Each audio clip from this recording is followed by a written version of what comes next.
సుప్రీంకోర్టులో Chandrababu skill development case ఎస్ఎల్పీపై విచారణ మంగళవారం మధ్యాహ్నం 2 గంటలకు వాయిదా పడింది. ఫైబర్ నెట్ కేసులో విచారణను కూడా మంగళవారానికి వాయిదా వేసింది అత్యున్నత ధర్మాసనం. మంగళవారం కేసు ముగిస్తామని ధర్మాసనం తెలిపింది. సిఐడి తరపున వాదనలు వినిపించిన ముకుల్ రోహిత్గి ఇక పీటీ వారెంట్ ప్రకారం చంద్రబాబును ఏసీబీ కోర్టులో సోమవారం హాజరుపరచాల్సి ఉందని చంద్రబాబు తరపు న్యాయవాది లూద్రా తెలిపారు.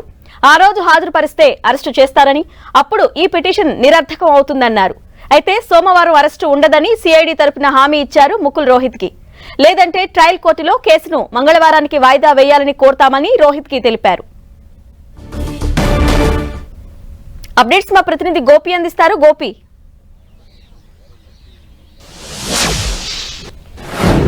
చంద్రబాబుకు సంబంధించిన 2 కేసులు ఈరోజు సుప్రీంకోర్టులో వాయిదా పడ్డాయి. తదుపరి విచారణ మంగళవారం మధ్యాహ్నం 2 గంటలకే వాయిదా పడిన పరిస్థితి. ఏపీ స్కిల్ డెవలప్మెంట్ కేసులో తన అరెస్టు చెల్లదంటూ దాఖలు చేసిన పిటిషన్ పైన మొదట ఈరోజు సుప్రీంకోర్టులో జస్టిస్ అనిరుద్ధ బోస్, జస్టిస్ బేలయం త్రివేది ధర్మాసనం ముందు వాదనలు జరిగాయి. సుమారు గంటన్నర పాటు ఏపీ ప్రభుత్వం తరపున న్యాయవాది ముకుల్ రోహత్గి ఈ స్కిల్ డెవలప్మెంట్ కేసులో చంద్రబాబు అరెస్ట్, అలాగే అవినీతి నిరోధక చట్టం సెక్షన్ 1988 సెక్షన్ 17A ఏ విధంగా చంద్రబాబుకు వర్తించదు అన్న అంశాలపైన సుదీర్ఘంగా వాదనలు వినిపించారు. హైకోర్టు, సుప్రీంకోర్టు గతంలో ఇచ్చిన తీర్పులతో పాటుగా చంద్రబాబు ఈ స్కామ్ జరిగినప్పుడు ముఖ్యమంత్రిగా ఉన్నారు, ఆయనే అన్ని నిర్ణయాలు తీసుకున్నారు, ఎటువంటి టెండర్లను పిలవకుండా అలాగే ఒప్పందాలు జరిగాయి. 370 కోట్లను డిజైన్ టెక్ అలాగే సిమెన్స్ కి ఇవ్వడం జరిగింది. వాటి నుంచి కొంత డబ్బు షెల్ కంపెనీలకు దారి మళ్ళాయి. సో అక్కడ తప్పు జరిగింది. సో అందుకే విచారణ జరగాలని చెప్పి కోరుతున్నాం. అందుకే ఈ కేసులో చంద్రబాబును అరెస్ట్ చేయడం జరిగిందన్న విషయాన్ని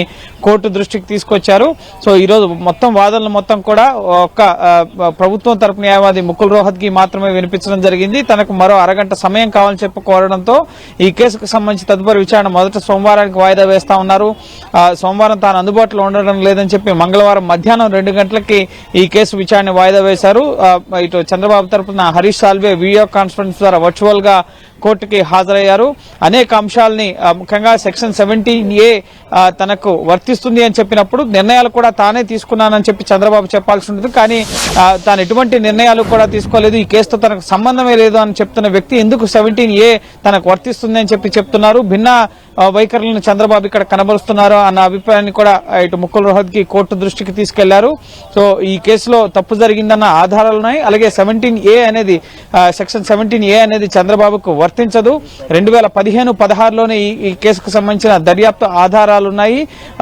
ముఖ్యంగా అనేక దర్యాప్తు సంస్థలు కూడా వాటిని ఎంక్వైరీ చేయాలని చెప్పి అప్పుడే సూచించడం జరిగింది. సో ఈ కేసు అనేది అప్పుడే ప్రారంభమైంది అన్న విషయాన్ని కోర్టు దృష్టికి తీసుకురావడం జరిగింది. అయితే ఇందులో ఇటు చంద్రబాబు అభ్యంతరం ప్రధానంగా ఈ కేసు 2021లో ముఖ్యంగా ఎఫ్ఐఆర్ అయింది. 23లో చంద్రబాబు పేరు చేర్చారు.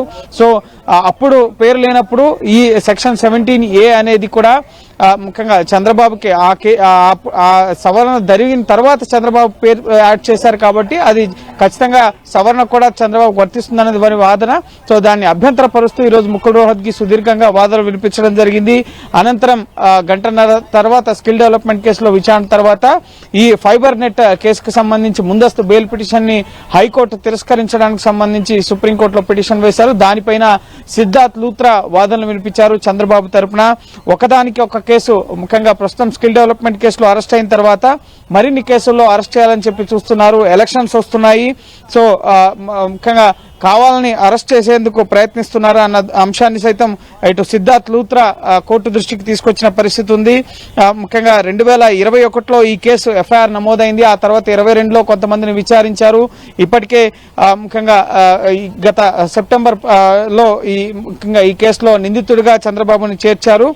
అలాగే విచారణకు హాజరు కావాలని చెప్పి కోరడం జరిగింది. సో అందుకే ముందస్తు బెయిల్ కోసం చంద్రబాబుని అరెస్ట్ చేసే అవకాశం ఉంది.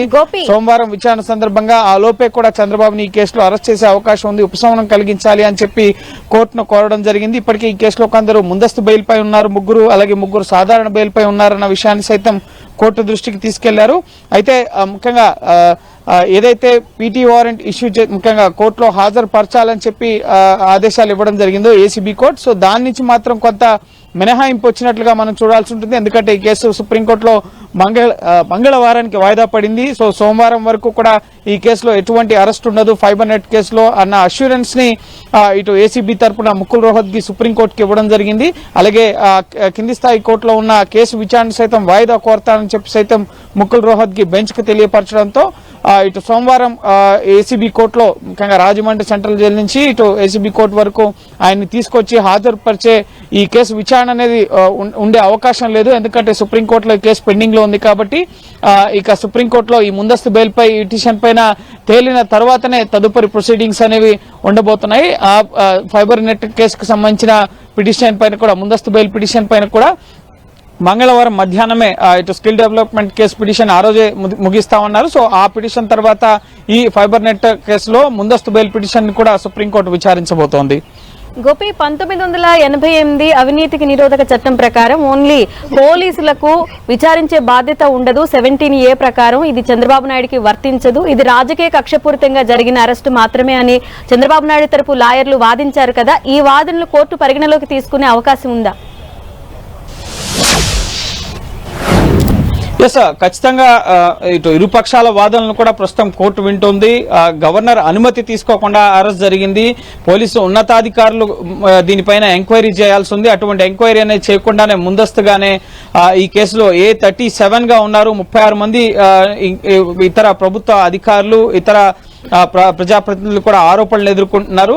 సో ఈ అరెస్టే అక్రమంగా జరిగింది, ఈ కేసు మూలమే అక్రమంగా జరిగింది, ఎంక్వైరీ అనేది అక్రమంగా జరిగింది అన్నది ఇటు హరీష్ సాల్వే వాదనలు వినిపించడం జరిగింది. సో వీటిని ఎంతవరకు కోర్టు పరిగణలోకి తీసుకుంటుంది? దీనికి కౌంటర్ గా ఈ రోజు ముకుల్ రోహత్గి కూడా చాలా అంశాలని కోర్టు ముందుకు తీసుకురావడం జరిగింది.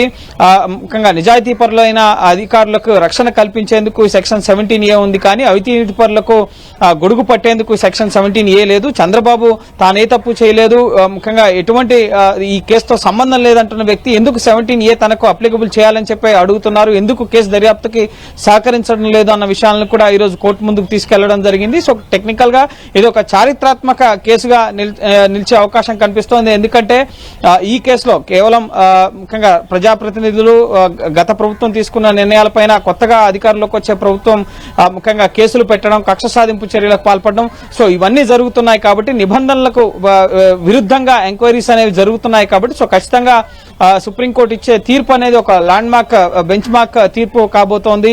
దీని ఆధారంగా భవిష్యత్తులో చాలా మంది రాజకీయ నాయకుల భవితవ్యం కూడా ఆధారపడి ఉంటుంది. అక్రమ అరెస్టులకు సంబంధించి కానీ గత ప్రభుత్వం తీసుకున్న నిర్ణయాల్లో అవినీతి జరిగింది, ఆరోపణలు జరిగిందని ఇష్టానురీతిగా ఎంక్వైరీస్ వేయడం, అరెస్టులు చేయడం ఇటువంటివి అనేది ఉండదు. ఖచ్చితంగా గవర్నర్ అనుమతి తీసుకొని గవర్నర్ అనుమతి ఇవ్వాలంటే కూడా ముందస్తుగా గవర్నర్ అసలు ఏం తప్పు జరిగింది, ఎటువంటి ఆరోపణలు ఉన్నాయి, ఆధారాలు ఏంటి, ఇవన్నీ తెలుసుకున్న తర్వాతనే గవర్నర్ ముఖ్యంగా అనుమతి ఇవ్వడం జరుగుతుంది.